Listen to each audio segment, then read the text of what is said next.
Hi everyone, I'm Jess Blankshane. I teach in the National Security Affairs Department at the U.S. Naval War College. Everything I'm about to say represents my own personal views, not those of my employer. Today, we're going to talk about reading for our Theater Security Decision-Making course, although these reading strategies will be broadly applicable to other courses that do applied social science. In the TSDM course, we assign three broad types of readings. The first are readings that provide information. These will frequently be news articles or case study narratives that are basically designed to tell you about things that happened. The second type of reading are those that provide you with theoretical concepts and frameworks. These will often be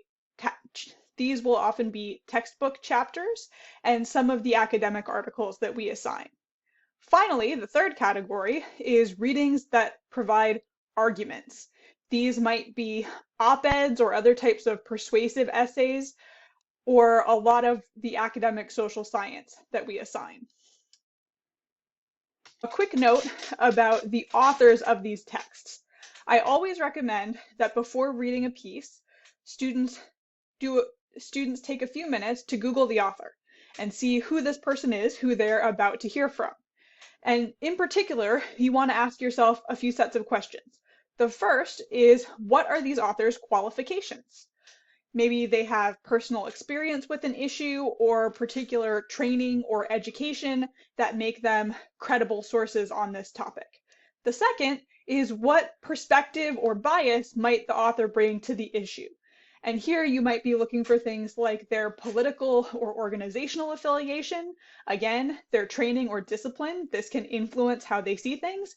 And finally, any personal relationships or experience with particular issues that they may have had.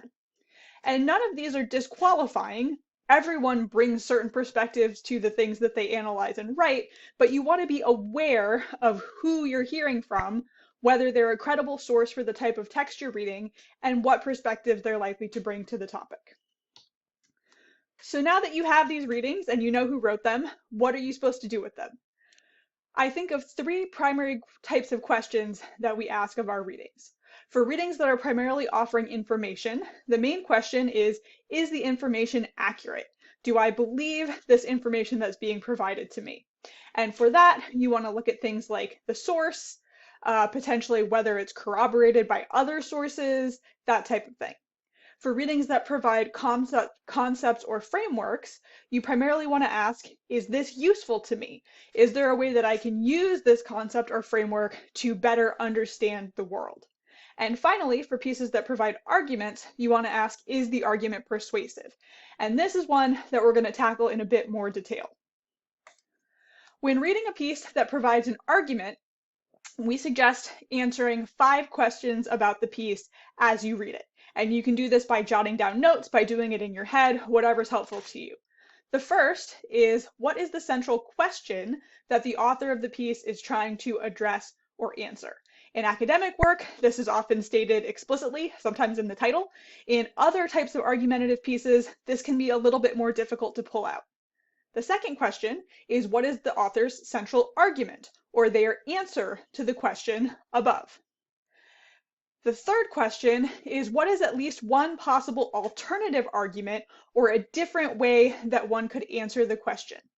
This is really important because frequently authors will try to convince you that their answer is the only possible answer. And if that's the case, then it's probably not that interesting a piece if it's just stating the obvious. Most of the time, there are going to be other plausible answers to the question. And what you want to know is whether the author is able to persuasively argue that their answer is the better answer.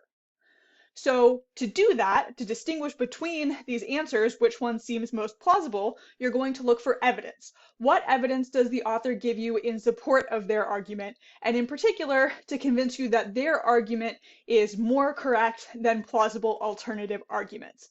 And here, you might be looking for things like, is the argument based on primarily on logic, basically convincing you that it makes sense for the author's conclusion to be true?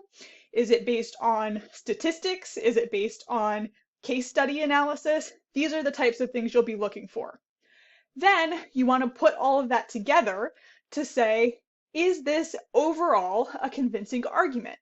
Does the author answer their question in a convincing way supported by evidence?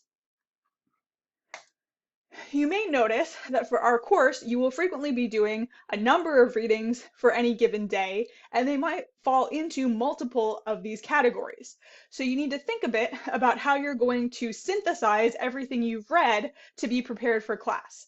And these are just a few suggested questions that you can ask as you read about how the readings talk to each other.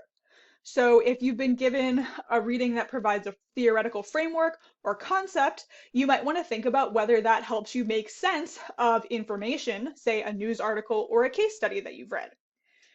If you're given a case study or an article, maybe it provides some sort of evidence that either supports or contradicts an argument that you've read. You may also be able to compare argumentative pieces with some of the concepts and frameworks that you've studied to see whether these are based on the same types of assumptions about how the world works or maybe on different assumptions about how the world works. Making assumptions explicit is really important when we're conducting analysis.